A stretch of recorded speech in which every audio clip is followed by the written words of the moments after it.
Good evening, everyone. My name is Dr. Katie Chaka-Parks, and I'm Director of Education at the Zekelman Holocaust Center. And it's my honor to welcome all of you to tonight's program, Holocaust Memory in the Digital Age. Our program is made possible by generous support from PNC Foundation and program supporters Robin and Leo Eisenberg, Rosalind Gitlin, Sandy Lefkowski, Karen Kyden-Marrison, and Faye Siegel. Thank you very much for your support. 80 years have now passed since the end of the Holocaust, and scholars and museum leaders are planning for a post-witness world. Sadly, we're coming to a time when we will not have the opportunity to sit face-to-face with a living survivor and hear their stories directly. Eyewitness accounts of the Holocaust will largely be presented through digital media. These challenges are being met by widespread availability of technology as a tool that will continue to make encounters of memorialization accessible for all. Like many tools, though, the impact is in how we use it. Fortunately, pioneering scholars like tonight's presenter, Dr. Kate Marrison, are making sure that digital witnessing using artificial intelligence, video games, and immersive technologies is a tool that is used for good. Tonight, Dr. Marrison will share her research and insights into how Holocaust institutions around the world can use technology as an educational tool that is factual, authentic, and personal, and how digital memory practices, in fact, reinforce learning about the Holocaust. Her work is urgent in a post-Holocaust generation, which largely receives information and disinformation on social media channels, which is often manipulated or fabricated. Dr. Marrison is a research fellow within the Landecker Digital Memory Lab at the University of Sussex in the United Kingdom. She earned a PhD in digital Holocaust memory from the University of Leeds and an MA in Holocaust Studies from Royal Holloway University in London. Following Dr. Marrison's presentation, we'll have a Q&A session. Dr. Marrison is not only an esteemed colleague, but a very dear friend, and please join me in welcoming Dr. Kate Marrison.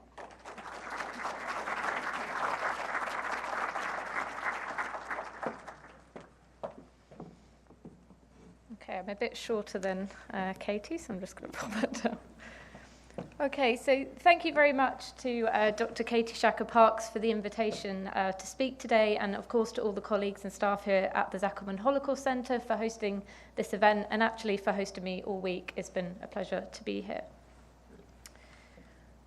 So to begin, I'd like to start with a disclaimer that the somewhat grandiose title of this talk, The Future of the Past, Holocaust Memory in the Digital Age, is deliberately provocative and designed to be twofold.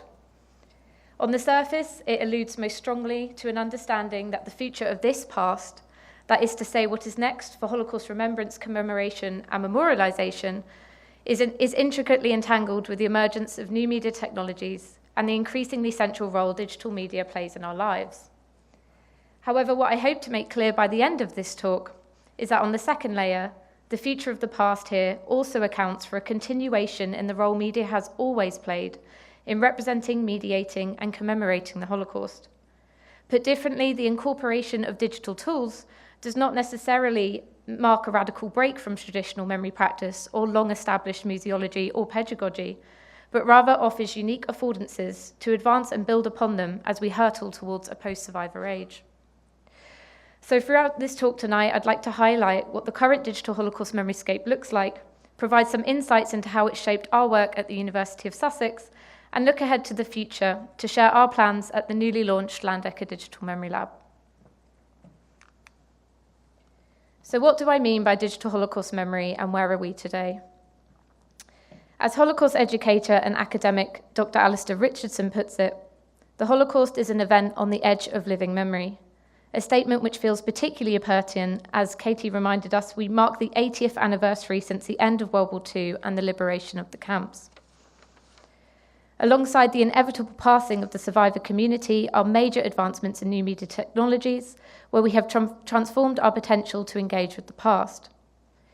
In this context, it is perhaps not surprising, then, that there has been a sharp rise in interest in the potential of the digital to preserve, revive, and enhance Holocaust memory and education.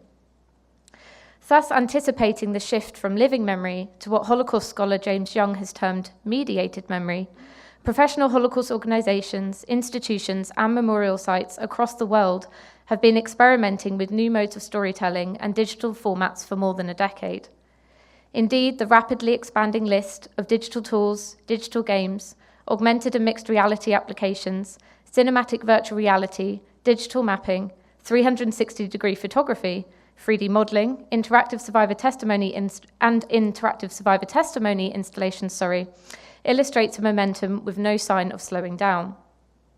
Within this new paradigm, digital tools reconfigure our relation to the past and invite us as users, visitors, interlocutors to take an ethical and moral stance for intense interactive experiences.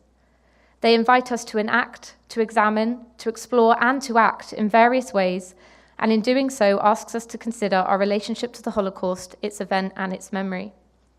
Such projects challenge and disrupt traditional notions of representation, genre, textuality, and authorship that we use to make sense of analog media. Complicating our understanding, then, digital media confronts us with computational machines, softwares, algorithms, and interfaces, which reconfigures our relationships to text, technologies, and to memory discourses. This, as I will seek to make clear, offers new possibilities for engaging with Holocaust memory, and more importantly, can expand our capacities to witness across the ever-growing spatio-temporal divide. While these projects are too numerous to cover in the scope of this evening's talk, I'm going to highlight a few examples which are remediating and remixing survivor testimony in novel ways.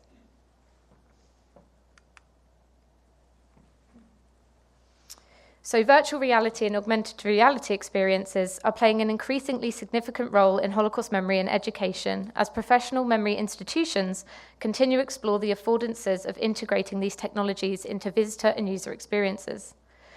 Principally being implemented as spatial technologies, several memorial sites and museums are exploring the possibilities of creating 3D graphic reconstructions of former sites of Nazi persecution in AR, such as digital reconstructions at the Faustad concentration camp, the Here Spaces for Memory app at the Bergen-Belsen Memorial, the Sobibor AR exhibit, the Project Auschwitz VR, as well as the 360-degree walks at Neuengamme concentration camp memorial. Going further, some digital initiatives are using VR, AR, and MR technologies to zoom in on historical documents, testimonies, and artifacts.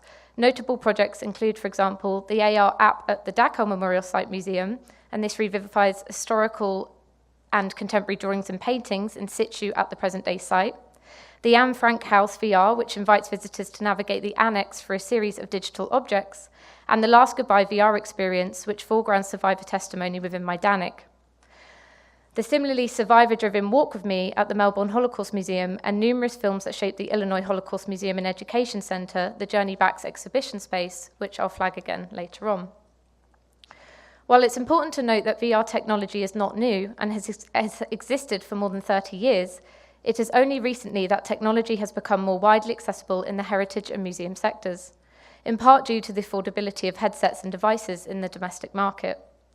The proliferation of VR and AR projects within the sector then raises critical questions regarding the opportunities for this new digital Holocaust memory practice and education, but also brings to the fore issues around curation, contextualization, visitor experience, and accessibility. The Last Goodbye from 2017 is a 17-minute VR experience co-produced by the USC Shoah Foundation and directed by Ariel Politz and Gabo Aurora.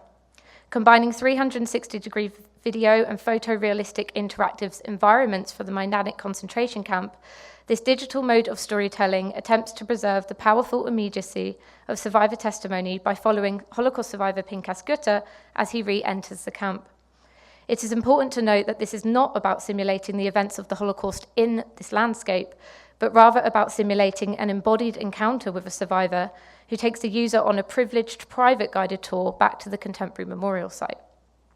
This may be familiar to some of you in the room, but for those it's not, I'm just going to share a 60-second trailer.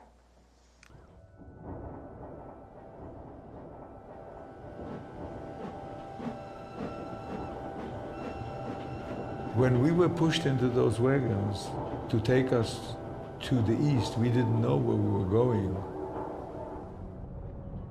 I come back to Majdanek, to this camp, to convey the truth of what actually happened. This place, this camp, was a place of torture.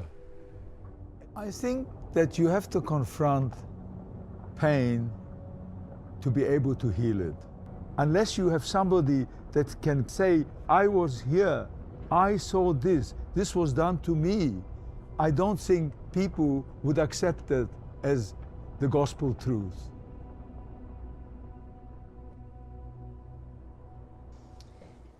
And I invite us to discuss some of these examples in the Q&A. I'm just going to give as many as I can while I'm up here for the speech. So to move on to augmented reality then, I previously mentioned the Liberation AR mobile tablet application at the Dachau concentration camp memorial site was developed in collaboration with a startup company, Zauber BR, as well as a German public service broadcaster. The Liberation AR experience is a digital self-guided tour which enables visitors to superimpose 13 historical photographs over the architecture of the present-day camp. Marking the 75th anniversary, the app provided visitors with a detailed account of the liberation by the 42nd and 45th Infantry Division as pre-recorded narrator via headphones, ushers the visitor through the space and contextualized the remediated archival photographs. Testimonial clips are also embedded within the audio as speakers perform accounts from prisoners, American soldiers, war correspondents, and members of the International Red Cross who experienced the event firsthand. So now I'm going to move on to examples that are also likely familiar to you. This is of the interactive testimony installation known originally as New Dimensions in Testimony, and interestingly they dropped the new, which we can discuss, so it's now known as DIT, Dimensions in Testimony. So everyone in this room will likely agree that meeting a Holocaust survivor in person and listening to their testimony is one of the most powerful experiences we can engage in when learning about the history of the Holocaust for the first time. Moving forward into both a digital and post-survivor world, then, we face urgent challenges. Widely considered as the first major project in this field, the USC Shoah Foundation began discussing the possibilities of interactive survivor testimony installations as early as 2010. In February 2012, again, survivor Pinkas Gutter was asked between 1,000 and 2,000 questions over the period of 5 days and filmed on a large-scale light stage, an 8-meter geodesic dome lit by 6,000 LED lights and mounted with some 50 high-resolution digital cameras capturing Pinkas from multiple angles. Commonly mistaken for and or described as a hologram, survivors appear to be fully three-dimensional in the exhibition space. This misunderstanding is most often triggered by the holographic Pepper Ghost Theatre, which some museum partners have installed in the project's display. These use lighting, specialized glass, and high-definition projection to give the appearance of depth to two-dimensional videos, creating the illusion of three-dimensional survivor projections. Using automatic speech recognition and sophisticated natural language processing software, the technology enables the user to ask the projected survivor a question and receive a response simulating a dialogic encounter.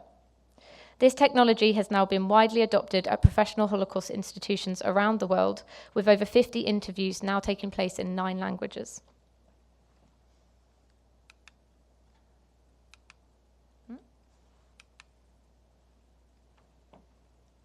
So, arguably the most contested format, digital games, have remained on the margin of the digital Holocaust memoryscape. Is it barbaric to design video games after Auschwitz? This question was posed by game designer and academic Gonzalo Frasca in 2000. A quarter century later, then, the same question is still being asked, not only by those in the gaming industry, but now by professionals working within the wider heritage and museum sectors. In 2017, Holocaust scholar Wolfgang Steiner described this phenomenon as a Holocaust gaming taboo, burdening both the mainstream gaming industry and small-scale educational projects. Indeed, several scholars have pointed out that mainstream FPS, that's first-person shooter franchises, such as Wolfenstein and Call of Duty, have only teetered on representation, often taking liberty with Nazi themes while placing the Holocaust within the margins, or completely eliding the persecution of European Jewry altogether. There is a shift underway, however, and a handful of European indie studios and their ever-increasing digital portfolios are gaining traction and trust within the sector. Set against the wider shifts in gaming, Chapman, Fokker, and Weinstein acknowledge that particular growth of the indie scene has been driven by technological and creative advances and shifting cultural appetites. This has enabled a wide selection of games to come to the fore, which engage with the past in novel and complex forms. Alongside these advancements, scholars have noticed that there is also an ever-expanding growth of diverse player communities and that games themselves are growing up. This has also meant that they've been allowed to show an increased maturity of moral themes. Studios such as Berlin-based Paint Bucket Games, responsible for the historical resistance sim Through the Darkest of Times, Forced Abroad, and The Darkest Files, and Prague-based studio Charles Games have produced Attendant 1942, Liberation 1945, and Train to Sachsenhausen, and these have all become trailblazers in this regard. So some of these you can see on the screen here. Again, for the purposes of wanting to show kind of how we're remediating and remixing testimony through computer games specifically, I've chosen to show you this example from Charles Games. So this is another quick trailer.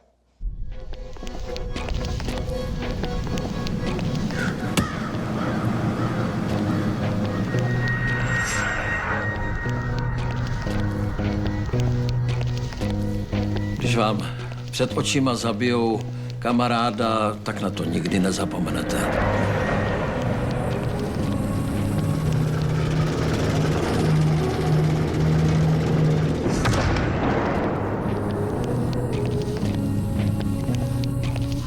Pamatuju si, že teta si směla zabalit jen to nejnutnější. Kufry nesměly vážit víc než 50 kilo a balila je pod dohledem českých vojáků.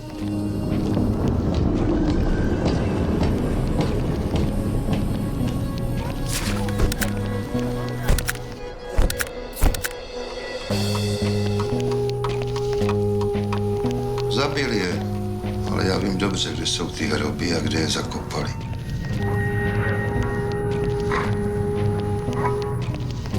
Vykašlete se na ten průzkum, šetříte si práci. Ta škola dělá ve vesnici zlou krev. Lidi nezajímá to, co bylo před 50 rokama. Lidi zajímá to, co bude zítra.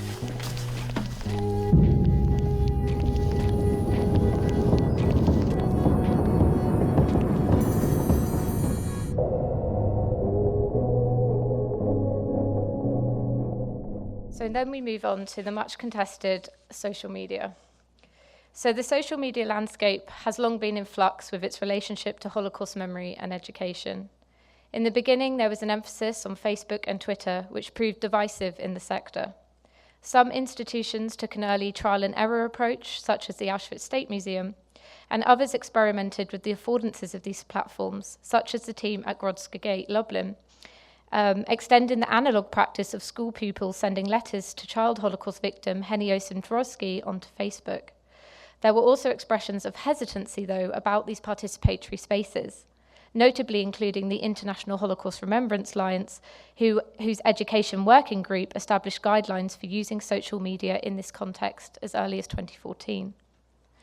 As practice grew, we entered into what my colleague, Professor Victoria Grace Richardson-Walden, described as the normative phase, where engagement becomes less experimental and more formalized, with most organizations predominantly focusing on Twitter, Facebook, and Instagram. And this was in the form of public engagement or advertising events and activities that were going on within the physical museum. A lot of content presented traditional curation as well of historical sources with additional narrative, promoting the organizers' offline or elsewhere online work, or behind-the-scenes access to creator and educator experiences.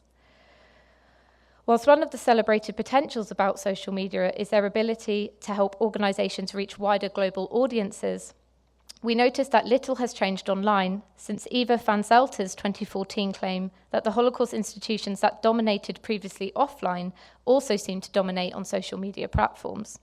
So to put differently, organizations that we are used to seeing and have prestigious projects in this space were also the ones that were getting the most recognition, follows, and likes online as well. However, TikTok has brought both new affordances and definitely challenges for the Holocaust sector, and organizations and individuals who have taken to creating content on this platform are seeing far greater engagement than they had on previous ones. However, we stress in our work that TikTok is also one of the most data-invasive and opaque platforms regarding researcher access. Many also encounter far more Holocaust denial, distortion, and trivialization on this platform. However, the social media landscape is also far larger than the Holocaust sector has really acknowledged, and much of the coded hate content that appears on mainstream platforms has been cultivated at scale on others, from 8chan and Telegram, and gaming and VR spaces as well. It is imperative, therefore, that we bring together a wide range of stakeholders and experts to discuss what the sector needs to move forward with its work, specifically around social media. If Holocaust memory and education is to remain visible in the ever-expanding digital world, then it must be visible across a variety of digital spaces. And I'll go on to talk about some of the work we've been doing with social media and recommendations next. So for an example of social media from the UK, I would like to show you this TikTok account. So this is the late Auschwitz survivor Lily Ebbett and her great-grandson Dov Foreman, and they started the account to share her story and educate people about the Holocaust. This was actually hugely successful, and as you can see from the print screen that I did today, they currently have 2 million followers and 47.2 million likes. The TikTok video I've chosen is the first pinned one on the account as well, so you can find it there. My number is 18572. That is what I was. I didn't call me. I was not my name. We were not humans. We were only a number. And we were taken also only for a number. This is really part of the talk today, where I just wanted to pause and actually look backwards, kind of from a media archaeological perspective. So it's worth pausing here to consider what is both new and not new about some of these examples I've just shared. While these projects certainly offer highly experimental and novel ways of doing memory, they are still inherently linked to and informed by a rich tradition of established memory practice and cultures. The field of media archaeology has shown us that new media is rarely new, but is instead inherently linked to its predecessors. Indeed, David Bolter and Richard Gruson have influentially argued that all media is remediation, and that digital media remediates pre-digital formats. Rather than I propose here, as media scholar Kate Nash does with regards to interactive documentary, that at this stage, digital Holocaust memory projects are best conceived as both evolutionary and revolutionary. The case studies highlighted, especially those created and produced within established institutional settings, look to digital culture to develop novel modes of storytelling, while remaining firmly rooted within discourses of Holocaust education, commemoration, and memorialization. At their core, the projects invite the public to engage in the kind of memorial and educational activities that they've been doing for decades. Listen, talk, walk, and photograph. Users are encouraged to listen to Holocaust survivor testimony, to ask questions about their experiences, to visit former sites of Nazi persecution, and engage in photographic practices therein. Indeed, Victoria Grace Walden makes plain, a study into digital Holocaust memory practice must necessarily be concerned with the negotiation between digital specificities and the continuation of long-established modes of remembrance, curation, archiving, and pedagogy. In any case, media has long carried out its promise to preserve and protect survivor testimonies for future generations. As communications scholar Amit Pinchevsky demonstrates, we can trace the first generation of the media of Holocaust testimony as far back as 1946 to David Boder's Armour Model 50 wire recorder, then state-of-the-art technology, which he used to record interviews with survivors in refugee camps across Western Europe. And these have since been digitized and made available online. This preservation rationale soon gave way to what he calls the second generation, with the development of magnetic tape at the Fortunoff Video Archives at Yale University in the 1970s, now concerned with both preservation and reception. Finally, the third generation of media of Holocaust testimony has arrived, with the types of digital projects being created by the USC Shoah Foundation that I've shared already. These, Pinchevsky argues, are concerned primarily with reception, more precisely with interaction as a means of memorialization. Principally interested in this final stage, my work more broadly explores the possible implications of this focus on interaction, performance, and engagement, and questions how this might be a means for taking responsibility for memory moving forward. So alongside some of these projects out in the wild, so to speak, academic literature is developing and blossoming into a research field in its own right. Among a plethora of journal articles, There are already a series of books and edited collections dedicated to this topic. So I've just popped a few examples on the screen from colleagues there. Despite all this innovation in practice and in research, however, the sector is not without its problems. Our work at the University of Sussex has found that the Holocaust memoryscape is fragmented, where projects often work in silos, risking reinventing the wheel, and often repeat the mistakes of their predecessors. Practice then is not shared, and projects are often treated as standalone texts. Some of the problems that we've observed in this context is kind of a lack of digital infrastructure at the museums themselves. We'll talk to people at memorial sites who are developing some of the augmented reality apps that I've mentioned but don't have a very good Wi-Fi signal. So you're expecting people to arrive without data, without battery, and use, a 90-minute tour on site. So these are just some of the kind of digital infrastructure problems we've found. Lack of digital literacies more generally is a kind of urgent problem in this sector, and also digital obsolescence as well. So when we start recording things in one format that then can't be converted to other formats moving forward. And it's probably worth noting in that context that sometimes what's happening is the analog or the physical copies of these things are being digitized and then lost. So there's lots of different issues that are starting to come to the fore.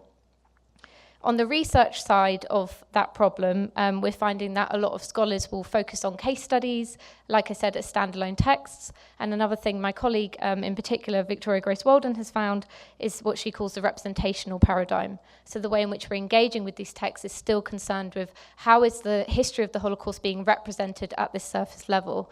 Is it accurate? Is it historically authentic? We're not thinking actually about the engagement at the interface level through the software, through the algorithms, and this is a kind of connective space. We're not thinking about the vernaculars of social media. So these are kind of the problems that I can speak to later in the Q&A as well. So what are we doing about it is basically my next section of this presentation. So between spring 2020 and 2021, the Digital Holocaust Memory Project at the University of Sussex organised a series of public online events which brought together game designers, academic and Holocaust heritage and education professionals to discuss the landscape of digital Holocaust memory and some of the issues we've outlined.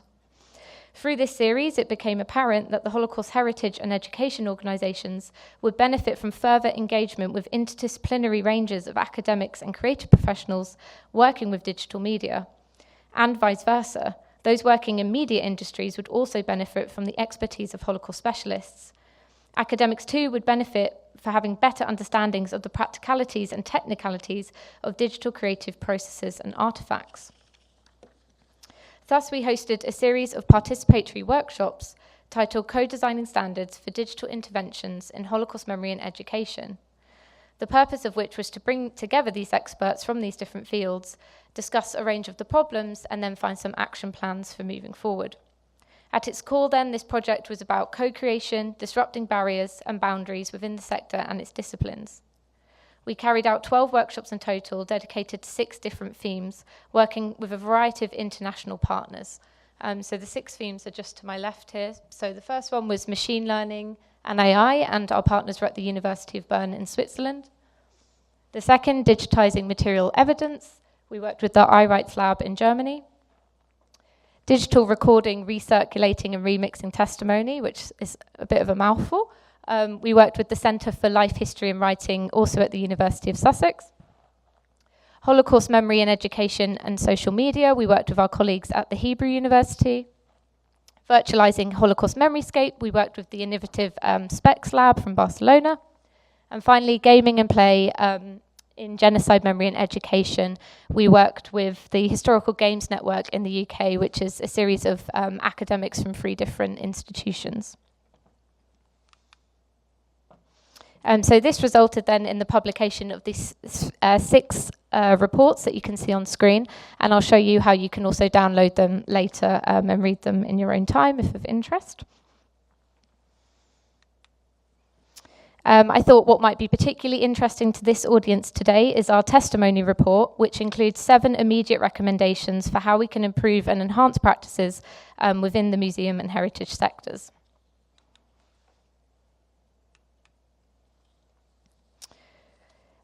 So I'll give you a kind of couple of minutes to read this screen. We can't go through them all, but I'm drawing your attention particularly to two also off-screen, which is our recommendation 6 and 7, where you can see project leads, also funding bodies, or the legal sector. These are where people in the room identified who would take responsibility for each, project leads being our team at the University of Sussex. So 6, which is off-screen, is to develop digital trauma and historical literacy programs, both within Holocaust organisations, schools and universities, that could be embedded in circulated content online to encourage responsible user engagement with and use of digital testimonies.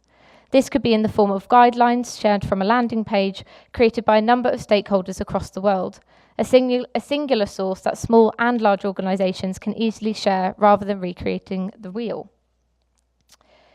7 was for organisations, so avoid setting absolute rules about what is or is not appropriate for the reuse of testimony by others. We recommend working groups within institutions that bring together institutional representatives with members of the below groups focused on a creation of guidelines to support. So this is testimony givers, next gen, descendants of testimony giving from their family films, professional filmmakers and general users. The recommendation report findings feed into all of the work that we're now doing at the Landecker Digital Memory Lab at the University of Sussex. We recently launched at the Imperial War Museum in London in November 2024, so we're brand new. And this is led, as I mentioned, by the PI, Professor Victoria Grace Walden, myself as a research fellow, and some other research team. Our central mission then is to ensure a sustainable future for digital Holocaust memory, and in practice this means we're developing a series of work packages. This includes, sorry, I realised my mic is like constantly popping, so I hope you can hear me okay. This includes a series of innovation initiatives, a suite of digital literacy programs, consultancy and training, a series of conferences, and the launch of our new journal, Digital Memory Dialogues.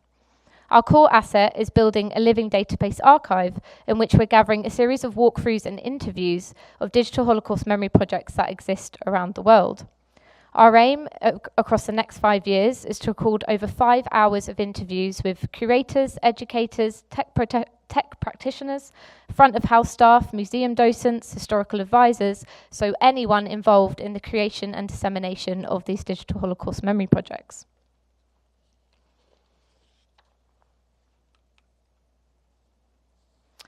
So as promised in the teaser for this lecture, this is an exclusive sneak peek of our new open access resource, which we're calling the Landecker Digital Memory Map. And this currently traces over 350 digital Holocaust memory projects, as you can see, across the globe. This is a simple tool hosted on Padlet, which aims to locate institutions which are developing and hosting these projects, from the prestigious case studies explored to up-and-coming works in progress as well. What we are also trying to highlight with this is that there's a kind of very sort of concentrated area you might not be surprised to see, particularly in Germany and over Europe. And there's less projects emerging from other parts of the world. I don't think you can see, you can't quite get a good thing of the print screen here, but for example, we currently don't have any projects mapped in Russia, but this isn't to say that there's not projects that are exploring Russian memory. So, for example, there's a project looking at Soviet prisoners of war being developed in Germany itself. So just to flag at this point that if you're interested in lesser-known narratives or projects dealing with different discourses about the Holocaust on the globe, I encourage you to also, when you have access to this, to look at all of the pins and to find that using the search bar. So given our current location, I thought I'd share an example of the Illinois Holocaust Museum and Education Center, where you can see a list of historic and current projects such as their VR offerings. So if we were to search the Illinois Holocaust Center in the search bar, this pin would pop up on the left-hand side. All of the digital projects that we currently know exist would be there, and then you would follow the link which is embedded at the top in the picture. That would take you to the central platform or the project's website, and from there you can kind of explore more, find out more about the organisation and the contacts. So as I said, you can download the reports at our new website, which is thedigitalmemorylab.com. You can also scan this QR code and that will go directly to our publication site. I've also popped our social media for the Landecker Lab on the left and my email on the right. I've deliberately kept this talk super concise because I know that Dr. Parks is coming up to have a Q&A, and I really want to know what you guys are interested in discussing with us today. So we wanted to open the floor to questions. So thank you very much for your time.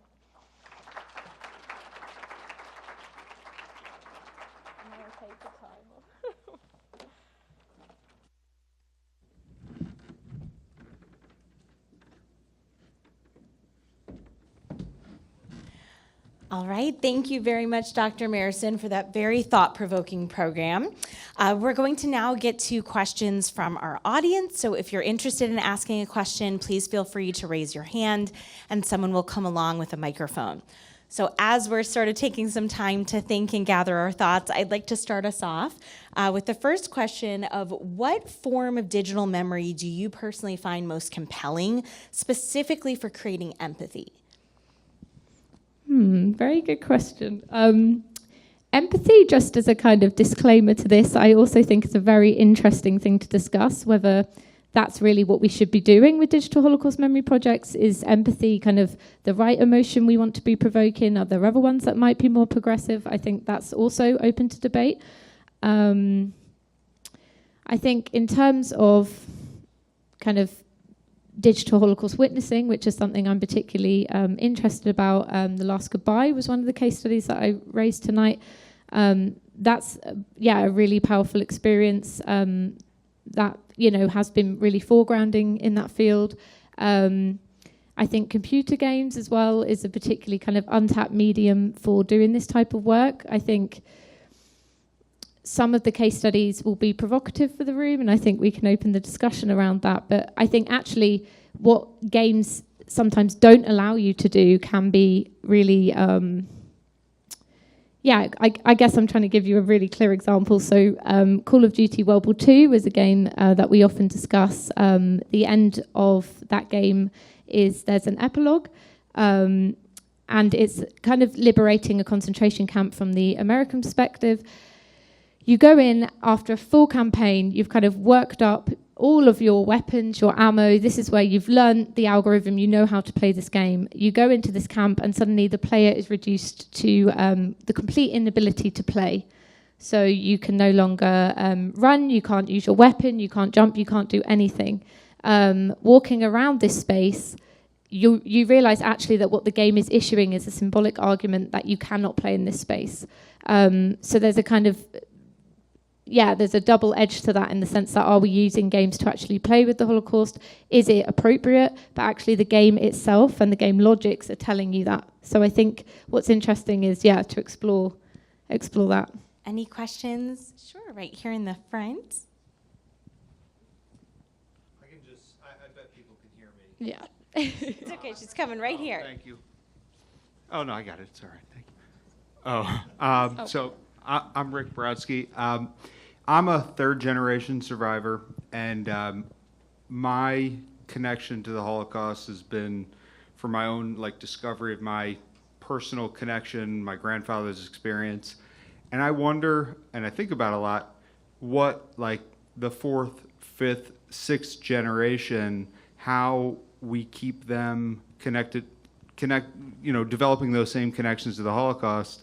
And I wonder how AI can be leveraged to allow people to discover their connections and understand and learn about their families, because that's how I got connected, digging around on the internet to find documents about my family's history. And are there tools out there that leverage AI and these other tools you've discussed that can help people in my generation and future generations discover their connections to the Holocaust? Okay, thank you for that very interesting and again thought-provoking question. I think AI is kind of the elephant in the room a lot with some of the stuff we're using at the moment around digital Holocaust memory. I think on the one hand, a lot of the work that we do tries to emphasize where the computational and the human entangle. So I think part of the question of how could you, explore that heritage and history. Do we already have good methods and archives and historians who could do that? And what is the desire for AI to do that? I think on the one hand, is it kind of the accessibility, the quickness, the usefulness, perhaps? But this is a case of where we kind of sometimes preach not technology for technology's sake, I guess, would be one question. I think, on the other hand, it inevitably will develop into that kind of, it may be able to do that. From our experience with AI, and there's actually a AI briefing policy document you can download for free again on our website, it's not really there yet, and it's not really functioning specifically for Holocaust memory, even at a kind of general level. So, ChatGPT or Midjourney, for example, as AI software systems, you need particular prompts to even generate things about Holocaust memory. Actually, one of our colleagues at the University of Bern is doing a lot around how do you get around those prompts, and it's not very difficult. For example, if you put in a prompt in Midjourney, generate a picture of the Holocaust, it will say, oh, it's not appropriate for us to generate pictures of that. However, if you put a prompt in saying, please can you generate a picture of a German concentration camp in, 1942, for example, it will then try to generate that, and the results, are interesting, and it can hallucinate and be quite disturbing, but it will try to give you something. So these are kind of how we get around these prompts. So the level of search that you're interested in, and kind of how would you find family history as a kind of fourth generation survivor, I don't know in terms of what that would look like at this point in navigating that.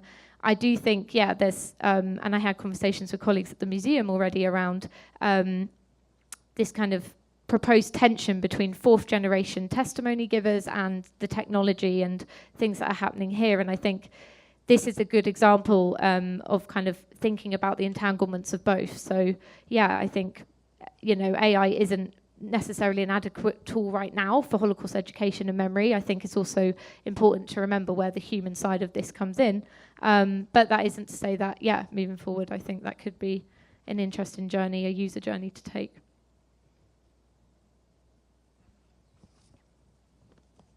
I think we'll go right over here and then right in the front.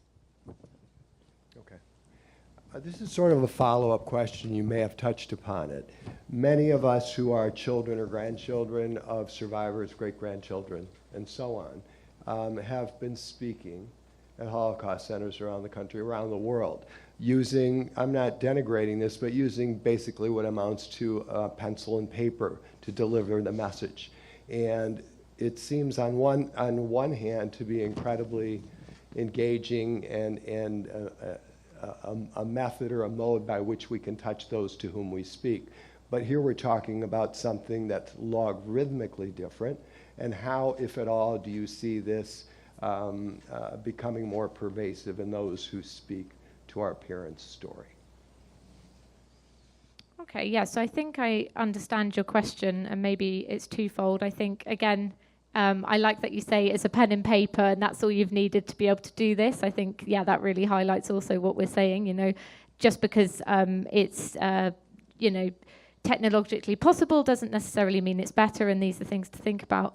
I think, if the wider question is what are the extra affordances of having this through the algorithmic kind of data sets and things, a lot of scholars are thinking about zooming out and being able to analyze large data sets in ways that humans can't handle and can't do. I think having testimony in that way offers some really interesting kind of perspectives, at least from a researcher, to be able to find kind of hidden patterns in testimony that we haven't been able to see before. I think it can, you never know, it may actually open pathways to people and be able to connect them through having these data sets. I think there's a lot of kind of possibilities around, zooming in on testimony and zooming out. There's a lot of work already happening around, earlier days there'd be sort of USC shower interviews where a survivor is recorded at different points in their life.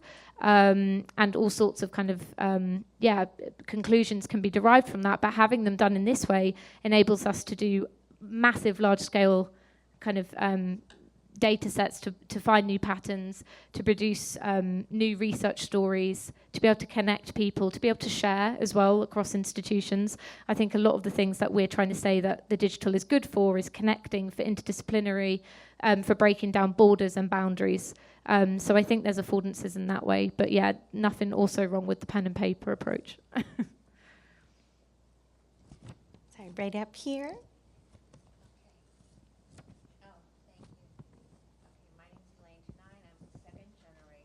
And it is thought-provoking. This kind of dovetails off of this young man's point. Do you address, I would say, the lack of empathy in terms of Holocaust denialism? And it's beyond lack of empathy, but how to deal with that and what causes a person to develop that mindset, and how do you stop the proliferation of false information? Because again, when you grow up around survivors, or you've got a front row seat, for lack of a better term, you know how false this is, but you have to put, you don't have to, but if one puts their self in a situation where lies, just like people deny that Sandy Hook happened or something like that, I think that's extremely important. I'm wondering, through the very promising digital future, if that can be addressed. Thank you. Yeah, thank you very much for that question. I think this is, again, another huge urgent question to deal with: denial, distortion, and how the ways, and not just social media, but digital technologies at large, can perpetuate that. Aside from our work, I said, tech for good. I'd also point to colleagues working in Germany at ISD, that's the Institute for Strategic Dialogue. They're doing some absolutely fantastic work around recognizing where this occurs in social media environments, where it's occurring in different algorithms, how to spot coded hate speech online. And they, again, have a series of reports that are open and accessible. So I'd point anyone interested to also check that out. I think from our perspective, I'd be interested in thinking, well, this has, as everyone in this room knows, historically always existed. And rather than, try and use these, the way to stop it, I guess, is to continue to educate, which is one side of what these things are doing. I think there might be other ways in which tools can be used to address it. But the idea that we would be able to use these tools to stop it might be a little bit naive at this stage. We've historically not been able to. There's a question of, do you shut down your comments on social media? Do you just make all of your posts private? Do you put walls up? Like, these are all different things that institutions that we've worked with, for example, social media accounts, memorial sites have questions. Should we go on TikTok? This is just a very narrow example.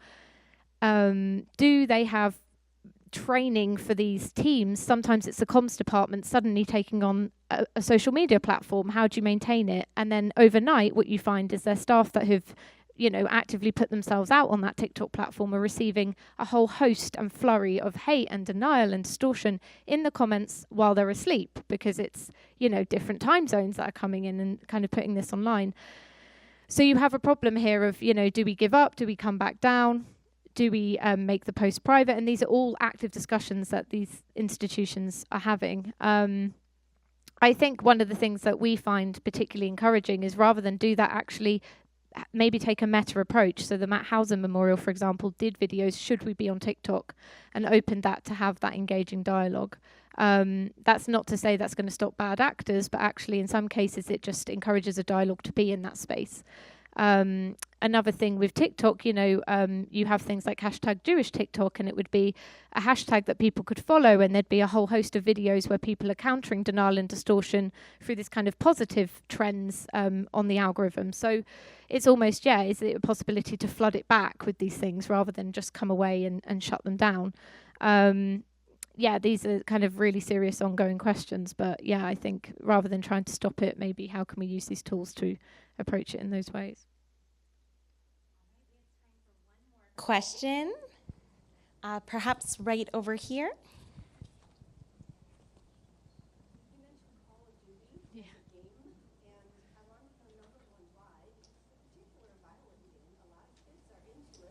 and a lot of adults are into it. But how does that relate to Holocaust remembrance? Yeah, thank you for that question. So I think when we talk about computer games, and I could only give you a quick overview earlier on about this, there were kind of these mainstream first-person shooters. You have Wolfenstein, you have Call of Duty, and this is what people historically think about when you say, you know, representation. You have Nazi zombies, you have a whole host of crude things. The campaign that I was referring to was the single-player campaign specifically for the installment of World War II. From a research perspective, and not making judgments on whether that is or is not a good game, and again, you know, how helpful is that when we know that young people, and well, adults too, are engaging with it. It's a fact that this is, you know, one of the most successful franchises in the world. It's more about, you know, how can we put this in the context of the Holocaust gaming industry, and which are the games that are actually trying to educate, go into the classrooms, produce alternatives.